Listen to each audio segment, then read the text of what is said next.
Nous sommes le 18 septembre. Notre méditation s'intitule « Beau mais infructueux ».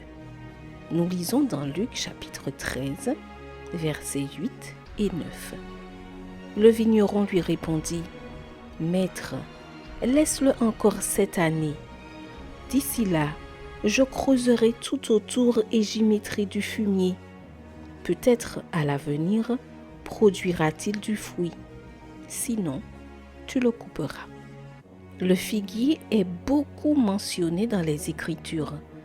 Nous le trouvons dans la Genèse, dans le Jardin d'Éden lui-même, c'est-à-dire qu'il a été créé par le Créateur dans un but précis.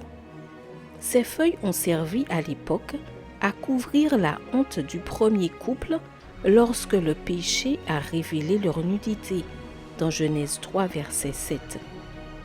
Nous le trouvons également dans une parabole qui souligne son humilité et les bienfaits qu'il apporte par la douceur de ses bons fruits, dans Juge chapitre 9, verset 11. Le registre biblique indique que le figuier a été la source de subsistance de Juda et des Israélites sous le règne de Salomon, 1 Roi 5, verset 5. Nous trouvons également un figuier à l'époque de Jésus qui, malgré ses feuilles, n'avait pas un seul fruit à offrir au maître pour couper sa faim. Cela a tellement irrité Jésus qu'il a maudit le figuier qui s'est desséché. Voir Marc chapitre 11, versets 12 à 14. Pourquoi cela s'est-il produit ? Parce que ces feuilles étant si grandes et si belles, on pouvait s'attendre à ce qu'ils produisent de bons fruits. Jésus était vraiment déçu de ne pas y trouver de fruits pour satisfaire sa faim. N'est-ce pas le cas dans beaucoup de cœurs ? Extérieurement, ce sont de beaux figuiers qui semblent porter des fruits, mais en réalité, ils en sont totalement dépourvus.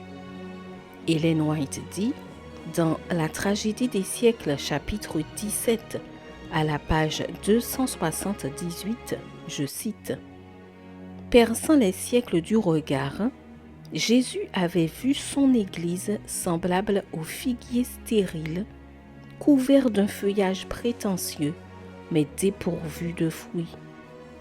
On y observait ostensiblement les formes de la religion, tandis que la vraie humilité, la conversion et la foi, seules agréables à Dieu, faisaient défaut. » Fin de citation. Une vie stérile est une vie qui ne porte pas de fruits.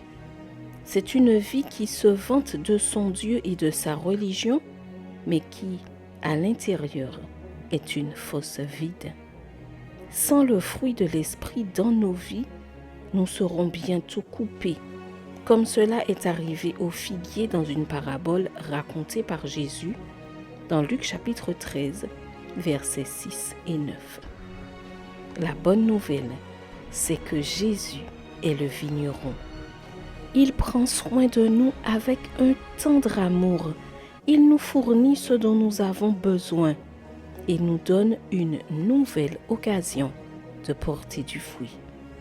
Demandons à Dieu d'être de beaux figuiers avec des feuilles touffues, mais portant du fruit pour satisfaire la faim des cœurs nécessiteux.